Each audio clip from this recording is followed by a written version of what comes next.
اللہ تبارک و تعالیٰ کی اس آیت مبارکہ میں غور کرتے ہوئے فَادْخُلِي فِي عِبَادِي، اس کا معنی یہ ہوا کہ بندے تو اس نے زمین پہ اپنے بے شمار بنائے، سب کو آنکھیں ایک جیسی دی، چہرے ایک جیسے دیے، جسم کی ساخت ایک جیسی دی، فطرت ایک جیسی دی، بنایا ایک جیسا، تھوڑا تھوڑا فرق رکھا، رنگ کا، قد کا، بولیوں کا فرق رکھا، مگر فرمایا کہ باعتبار درجہ بھی ہم نے تمہارے درمیان ایسے درجے بنا دیے جو تمہاری اپنی طلب کے مطابق طے کرتے ہیں کہ تم کس کے بندے ہو۔ جس نے دنیا کو طلب کیا وہ دنیا کا بندہ کہلایا، جس نے نفس پرستی کی وہ نفس کا بندہ کہلایا، جس نے ہوس پرستی کی وہ ہوس کا بندہ کہلایا، جس نے حرص پرستی کی وہ حرص کا بندہ کہلایا۔ اور جو ان چیزوں سے اٹھ کے اپنے آپ کو عقبہ کے لیے، آخرت کے لیے تیار کرتا ہے، وہ عقبہ کا بندہ کہلایا، وہ آخرت کا بندہ کہلایا۔ اور جو آخرت سے بھی اپنے آپ کو بلند کر کے اپنے آپ کو اپنے اللہ کے لیے، اپنے مولا کے لیے، اپنے خالق کے لیے خالص کر دیتا ہے کہ مولا نہ دنیا میں کسی چیز کی طلب ہے نہ آخرت میں کسی چیز کی طلب ہے، طلب ہے تو تیری رضا کی، تیری محبت کی، تیرے قرب کی طلب ہے، میں اپنے آپ کو تیرے لیے خالص کرتا ہوں۔ فرمایا لوگوں دیکھ لو، عقبہ والے عقبہ کے بندے ہوئے، دنیا والے دنیا کے بندے ہوئے، جو میرے لیے خالص ہو گیا وہ میرا بندہ بن گیا۔ سبحان اللہ۔ نعرہ سلطانیہ، نعرہ تکبیر، اللہ اکبر، نعرہ رسالت، یا رسول اللہ۔ سلطانیہ۔ فَادْخُلِي فِي عِبَادِي، جو میرے لیے خالص ہوئے تھے، ہر چیز سے اوپر جا کے، ہر طلب سے بلند ہو کے، میری ذات کے لیے جنہوں نے اپنی طلب کو خالص کیا، میری لگن میں اپنی طلب کو خالص کیا، میری چاہت میں اپنی لگن کو خالص کیا، میرے ہو گئے، دنیا میں کہیں دل نہ باندھا، نہ عقبہ میں کہیں دل باندھا، نہ حوروں میں کہیں دل باندھا، نہ قصوروں میں کہیں دل باندھا، نہ باغات میں کہیں دل باندھا، نہ مقامات میں، نہ درجات میں دل باندھا، نہ کرامات میں دل باندھا، بلکہ انہوں نے دل میرے شوق میں باندھ لیا، سبحان اللہ، میری محبت میں باندھ لیا، سبحان اللہ، میری رضا میں باندھ لیا، میرے قرب کی تمنا میں باندھ لیا، مجھے منانے میں باندھ لیا۔ فرمایا وہ میرے بندے ہیں جو ہر طلب سے ماورا ہو کے میری طلب کے لیے خالص ہو گئے، سبحان اللہ، سبحان اللہ۔ میری ذات کے لیے خالص ہو گئے۔ اور انبیاء کرام میں حالانکہ انبیاء کے رتبے، انبیاء کے درجے دیگر مخلوق سے افضل ہیں، اولیاء سے تو صحابہ کے رتبے افضل ہیں، ان سے انبیاء کے رتبے افضل ہیں، لیکن انبیاء کرام نے تعلیم امت کے لیے اپنے رب کے حضور یہ دعا کی، جیسے سیدنا سلیمان علیہ السلام کی دعا ہے قرآن مجید میں، وَادْخِلْنِي بِرَحْمَتِكَ فِي عِبَادِكَ الصَّالِحِينَ، اے میرے مولا مجھے اپنی رحمت سے اپنے صالحین بندوں کے قریب فرما دے، اپنے صالحین بندوں میں داخل فرما دے۔ اسی طرح آپ غور کریں بھائیوں اور بزرگوں، قرآن مجید میں اپنی نماز میں جس وقت ہم نماز پڑھتے ہیں اللہ پاک سے یہ دعا کرتے ہیں، پہلے اس کی حمد کرتے ہیں، ثنا کرتے ہیں، بڑائی کرتے ہیں، الحمدللہ رب العالمین الرحمن الرحیم مالک یوم الدین ایاک نعبد و ایاک نستعین. پہلے حمد کی، پھر پیمان وابستہ کیا کہ تیری ہی بندگی کرتے ہیں اور تجھ ہی سے مدد چاہتے ہیں. پیمان اور عہد وابستہ کرنے کے بعد کیا عرض کی؟ اہدنا الصراط المستقیم. دعا کی کہ مولا ہمیں صراط مستقیم پر ہدایت عطا فرما. صراط مستقیم کہہ دینا ہی کافی تھا کہ جو سیدھا راستہ ہے، جو ہدایت کا راستہ ہے. مگر ہدایت کے راستے کو اللہ تبارک و تعالیٰ نے اسی دعا میں ہمارے لیے مزید واضح کر دیا کہ اس راستے کو ڈھونڈنے کے لیے، اس راستے کو پانے کے لیے، اس راستے پہ کامل طریقے سے چلنے کے لیے ان کے دل میں، دماغ میں کوئی شبہ نہ رہے، کوئی وسوسہ نہ رہے. اس لیے فرمایا صراط الذین انعمت علیہم. تیرا مستقیم راستہ، ہدایت والا راستہ، اور وہ راستہ جو ان لوگوں کا راستہ ہے. صراط الذین، ان لوگوں کا راستہ، انعمت علیہم، جن پر تو نے اپنا فضل فرمایا، جن پہ تو نے اپنا انعام فرمایا. کن پہ انعام کیا؟ انعام یافتہ کون ہوئے؟ قرآن مجید میں اللہ تبارک و تعالیٰ نے سورہ نساء میں اس کی وضاحت فرمائی کہ وہ انعام یافتہ کون ہیں. انعم اللہ علیہم من النبیین والصدیقین والشہداء والصالحین وحسن اولئک رفیقا. فرمایا کن پہ انعام ہوا؟ انعام ہوا من النبیین، انبیاء پر. کن پہ؟ انبیاء پہ. والصدیقین، انبیاء کے بعد صدیقین پہ. والشہداء، اور شہداء کے اوپر، شہیدوں پہ.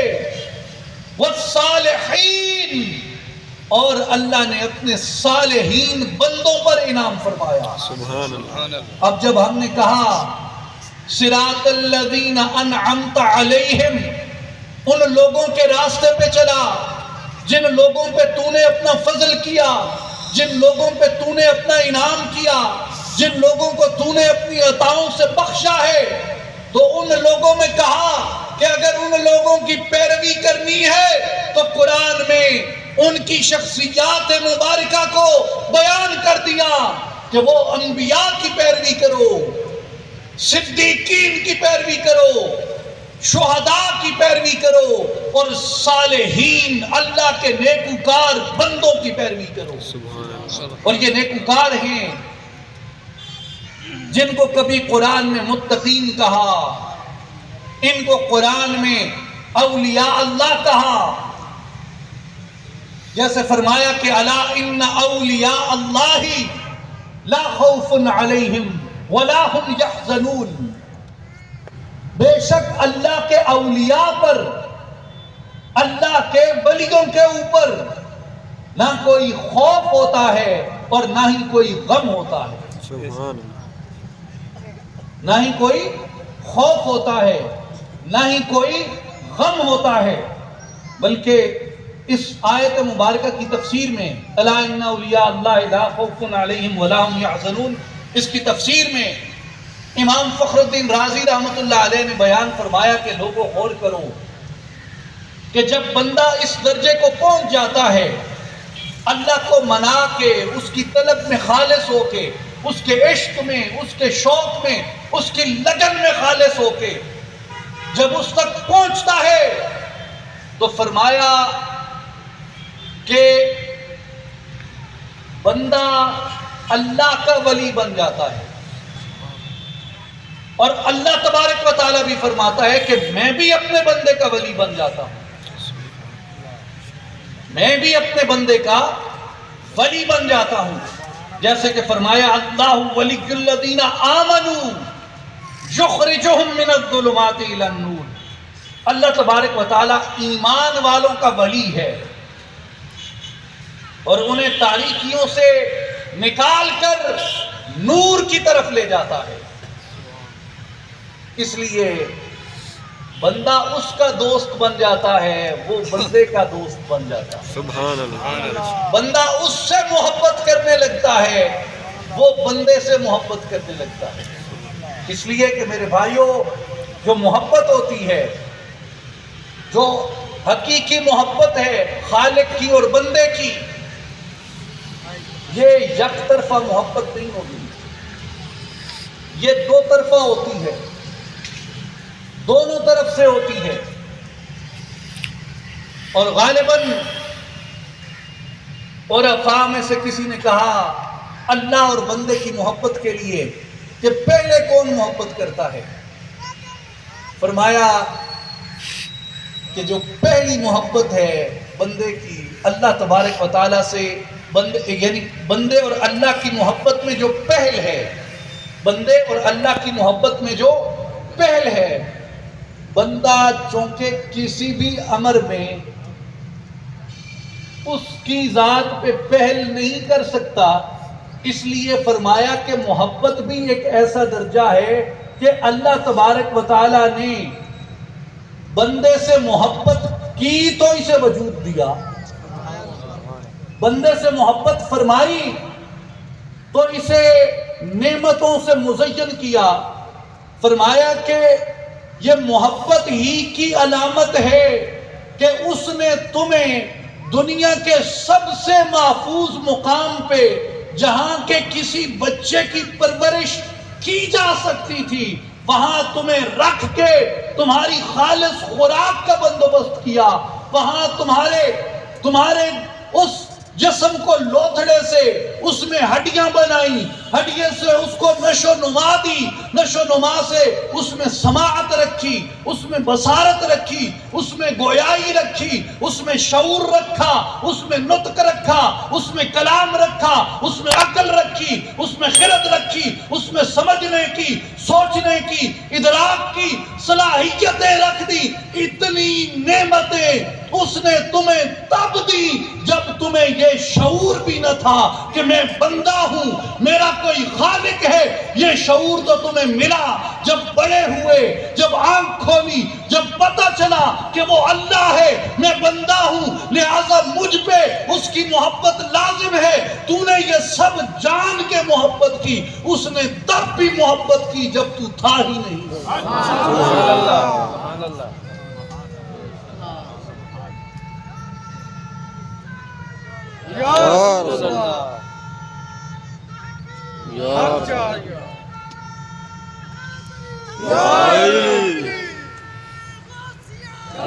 اس لیے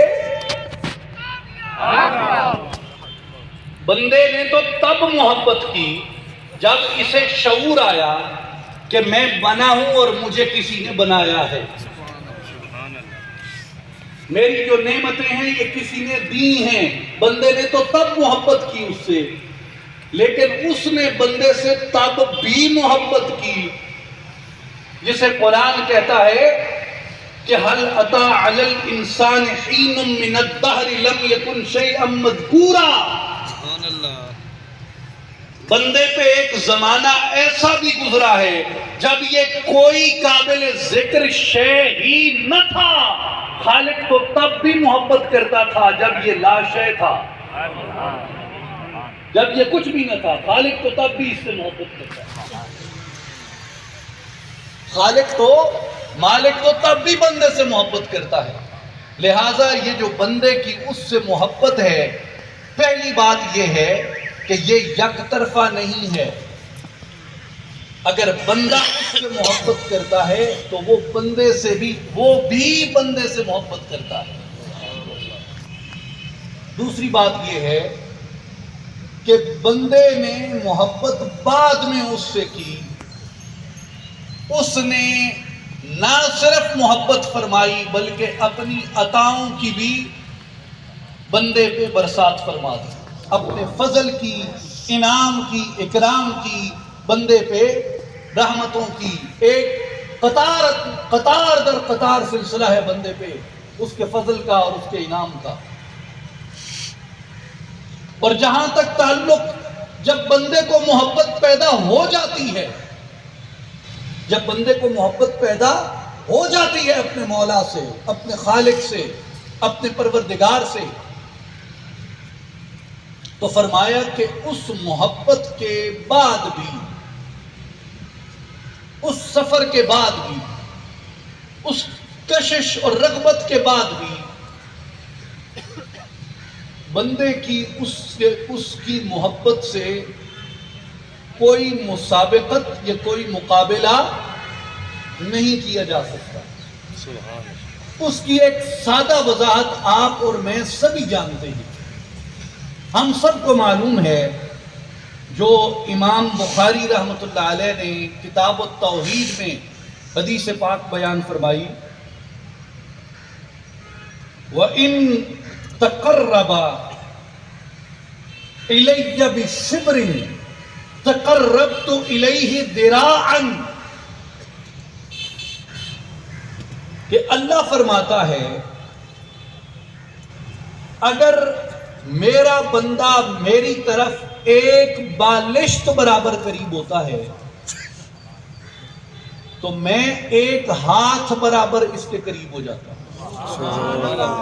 وَإِن تَقَرَّبَ إِلَيَّ ذِرَاعًا تَقَرَّبْتُ إِلَيْهِ بَاعًا، اگر یہ میری طرف ایک ہاتھ قریب ہوتا ہے تو میں اس کی طرف 2 ہاتھوں کے پھیلاؤ کے برابر قریب ہو جاتا ہے۔ وَإِنْ أَتَانِي جَمْشِي أَتَيْتُهُ هَرْوَلَةً، یہ میری طرف چل کے آ رہا ہوتا ہے، میری رحمت اس کی طرف دوڑ کے آ رہی ہوتی ہے۔ یہ میری طرف چل کے آ رہا ہوتا ہے جبکہ میری رحمت اس کی طرف دوڑ کے آ رہی ہوتی ہے۔ اس لیے اللہ تبارک و تعالی نے اپنے بندے سے جو محبت فرمائی اور اپنے بندے پہ جو فضل کیا، اس میں اس بات کو بندے کے لیے واضح اور ظاہر فرما دیا کہ تم صرف چاہو تو صحیح، اسے طلب تو کرو، محبت تو کر کے دیکھو، تم ارادہ کرتے ہو وہ چل پڑتا ہے، تم دھیرے دھیرے جاتے ہو اس کی رحمت لپک لپک کے آتی ہے، تم چل کے جاتے ہو اس کی رحمت دوڑ کے آتی ہے۔ اور کسی بھی درجہ محبت میں وہ تمہیں تنہا نہیں چھوڑتا،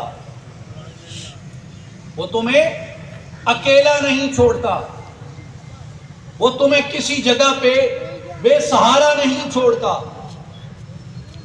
وہ کسی بھی جگہ تمہیں اپنے فضل سے، اپنے کرم سے، اپنے انعام سے محروم نہیں کرتا، بلکہ جیسے جیسے تم اپنی رغبت بڑھاتے جاتے ہو ویسے ویسے اس کی بارگاہ میں تمہارا درجہ تقرب بھی بڑھتا جاتا ہے۔ اس لیے جو اولیاء اللہ ہیں، جو صالحین ہیں، جو اللہ کے نیک بندے ہیں، جو اللہ کے محبوب بندے ہیں، ان بندوں پر اللہ تبارک و تعالیٰ کی عطا اور بھی زیادہ ہوتی ہے، حتیٰ کہ جس وقت وہ اس تک پہنچ جاتے ہیں وہ پھر بھی اس کی تقرب کے مقام میں رکتے نہیں ہیں، وہ اس کے قرب کے مزید سے مزید زینے طے کرتے ہیں، اس کے قرب کی مزید سے مزید منزلیں حاصل کرتے ہیں، جس کے لیے صحیح بخاری کتاب الرقاق میں امام بخاری رحمۃ اللہ تعالی علیہ نے ابو ہریرہ رضی اللہ تعالی عنہ سے روایت کیا کہ رسول اکرم خاتم النبیین صلی اللہ علیہ وآلہ وسلم فرماتے ہیں کہ اللہ تبارک و تعالی فرماتا ہے وَمَا يَزَالُ عَبْدِي يَتَقَرَّبُ إِلَيَّ بِالنَّوَافِلِ حَتَّى أُحِبَّهُ، فرمایا کہ میرا بندہ جب فرض عبادت کر لیتا ہے اس کے بعد نوافل کے ذریعے، نفلی عبادت کے ذریعے یہ میرا قرب حاصل کرتا ہے اور یہ میرا اتنے قریب ہو جاتا ہے، اتنے قریب ہو جاتا ہے، اتنے قریب ہو جاتا ہے حتیٰ احبہ، حتیٰ کہ میں اس بندے کو اپنا محبوب بنا لیتا ہوں۔ سبحان اللہ، میرے اتنا قریب ہو جاتا ہے کہ یہ بندہ ہے میں خالق ہوں، یہ عابد ہے میں معبود ہوں، یہ پیدا ہوا میں نے پیدا کیا، مگر پھر بھی اس بندے کے شوق، اس کی لگن، اس کی طلب، اس کی تمنا کے مطابق میں اس بندے سے محبت فرمانے لگ جاتا ہوں۔ فَإِذَا أَحْبَبْتُهُ،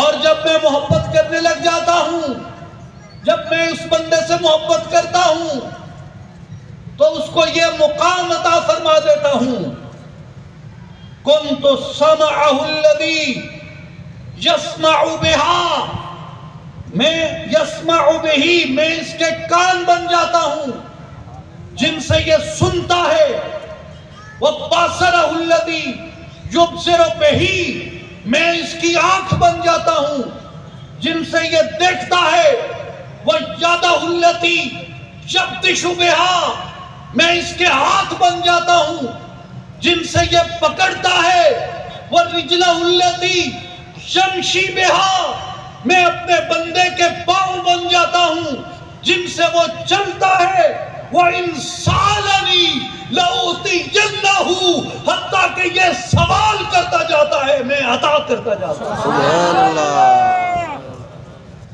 یہ مانگتا جاتا ہے میں بخشتا جاتا ہوں، یہ مجھ سے سوال کرتا ہے اور میں اس کو عطا کرتا ہوں۔ اس لیے کہ وہ بندہ اس کا محبوب ہے۔ اور یہ جو کہتے ہیں اولیاء اللہ کے بارے میں کہ اولیاء اللہ کی دعائیں مقبول ہوتی ہیں، یہ کیوں کہتے ہیں کہ اولیاء اللہ کی دعائیں مقبول ہیں؟ یہ کس لیے کہتے ہیں کہ اللہ والوں کی دعا قبول ہوتی ہے؟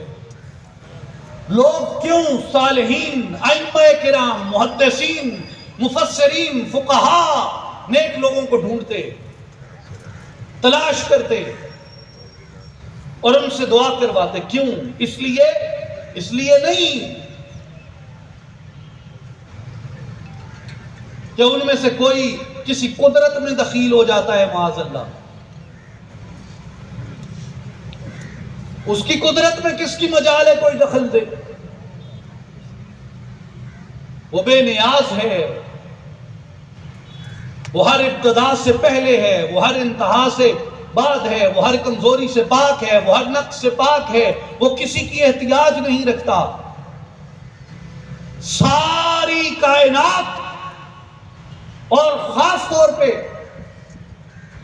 یہ ساری زمین اور اس کی جتنی مخلوقات ہیں، اگر یہ اللہ کی اطاعت اور اس کی فرما برداری سے اپنا سر کھینچ بھی لے تو بھی وہ اتنا ہی بے نیاز ہے، اسے کسی کی پرواہ نہیں، اسے کسی کی مدد کی ضرورت نہیں، اسے کسی ساتھی کی ضرورت نہیں، وہ ہر ضرورت سے پاک ہے، وہ ہر حاجت سے پاک ہے، وہ ہر چیز سے ماوراء و بلند ہے۔ پھر بندوں کی دعائیں کیوں قبول کرتا ہے؟ فرمایا اس لیے کہ میں ان بندوں سے محبت کرنے لگتا ہوں، اور جب میں کسی کو محبوب بنا لیتا ہوں تو از روئے محبت وہ مجھ سے جو بھی سوال کرتا ہے از روئے محبت میں اس کو وہی عطا کر دیتا ہوں۔ وہ جو مانگتا ہے میں عطا کر دیتا ہوں۔ امیر المومنین سیدنا فاروق اعظم رضی اللہ تعالیٰ عنہ کی روایت ہے، جسے اسیر ابن جابر رضی اللہ تعالیٰ عنہ سے امام مسلم نے کتاب الفضائل میں روایت کیا کہ حضرت عمر رضی اللہ تعالیٰ عنہ فرماتے تھے کہ رسول پاک صلی اللہ علیہ وآلہ وسلم نے فرمایا حضرت اویس قرنی رضی اللہ تعالیٰ عنہ کے بارے میں، فمن لقیہ منکم فلیستغفر لکم، بس تم میں سے جس کی ملاقات بھی اویس سے ہو، اویس قرن سے ہو، اویس قرن سے اپنی مغفرت کی دعا کروانا، اس لیے کہ اویس کی دعا کو اللہ نے قبولیت عطا کی تھی، وہ اللہ کا محبوب تھا، اور محبوب جب اپنے معبود سے سوال کرتا ہے وہ فرماتا ہے لَأُعْطِيَنَّهُ، میں اسے عطا کر دیتا ہوں۔ اس لیے سرکار بھیج رہے ہیں، غور فرمائیے، سرکار علیہ السلام بھیج رہے ہیں کس کی طرف؟ اویس قرنی کی طرف، اس سے جا کے مغفرت کی دعا کرواؤ۔ نبی کون ہوتا ہے؟ نبی معلم توحید ہوتا ہے، نبی سے زیادہ توحید کو کوئی نہیں جانتا، نبی سے بڑا توحید کا استاد کوئی نہیں ہوتا، نبی سے بڑا توحید کا معلم کوئی نہیں ہوتا، اور صحابہ سے بہتر توحید کو سمجھنے والا نہ تھا امتوں میں۔ اور روایت کون کر رہے ہیں؟ فاروق اعظم عمر ابن خطاب رضی اللہ تعالیٰ عنہ، فرمایا میرے بعد نبی ہوتے تو عمر ہوتے۔ وہ عمر ابن خطاب کہتے ہیں ہمیں رسول اللہ نے کہا جو کوئی بھی اویس کو پائے اس سے اپنی مغفرت کی دعا کروائے، اور حضرت علی رضی اللہ تعالیٰ عنہ کو اور حضرت عمر رضی اللہ تعالیٰ عنہ کو فرمایا کہ جانا اویس کی طرف اور میری امت کی بخشش کی دعا کرانا۔ یا رسول اللہ، آپ کی امت کی بخشش کے لیے آپ کا اللہ کافی نہیں ہے؟ اویس کا راستہ کیوں دکھا رہے ہیں؟ یا رسول اللہ، آپ کی امت کی بخشش کے لیے آپ کی دعا کافی نہیں ہے؟ اویس کا راستہ کیوں دکھا رہے ہیں؟ اس لیے فرمایا کہ یہ اللہ کا وعدہ ہے کہ میں جس بندے سے محبت کر لوں وَإِن سَأَلَنِي لَأُعْطِيَنَّهُ، وہ سوال کرے میں اسے عطا کرتا ہوں۔ فرمایا اس لیے اویس خدا کا محبوب بندہ ہے، تم اس سے جا کے سوال کرنا، وہ اللہ سے دعا کرے گا، اللہ تمہاری مغفرت فرما دے گا۔